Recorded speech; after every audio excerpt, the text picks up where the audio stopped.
Now that my base layer of my fur is dry, I'm gonna go in along these creases of the fur, like in the image where it's dark and has some gray.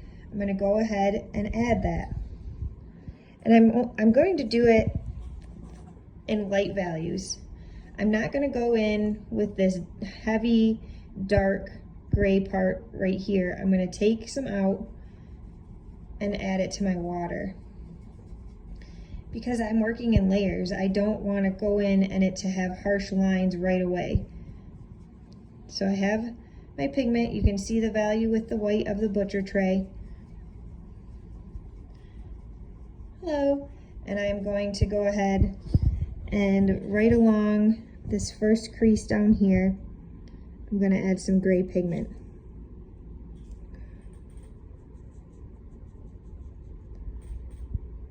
Barely any,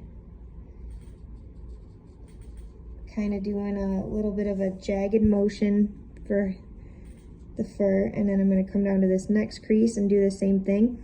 Now, a lot of watercolor artists might switch a paintbrush, but for me, I love this round brush. Okay, back to it. So you can see this harsh edge again that has been left. You want to make sure you clean that up. So go ahead, clean your brush, dry it off really well. This one you're going to want to make sure is very dry. Okay, and then you go back to that edge and you clean it up. You pull some of that pigment out, pull it down, wipe your brush off, do it up here, because you don't want those harsh edges on the top and bottom of this gray. Wipe off your brush in between, do it again. Now let it dry, don't finesse it too much, and you can go on to your next crease. So just like our dog in this image, we're gonna go and follow this crease. I'm gonna switch to my little liner round brush, and I'm gonna just soften these edges with a little kind of jagged motion.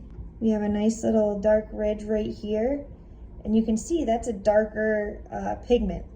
So I actually am going to go in and do a darker version here versus this.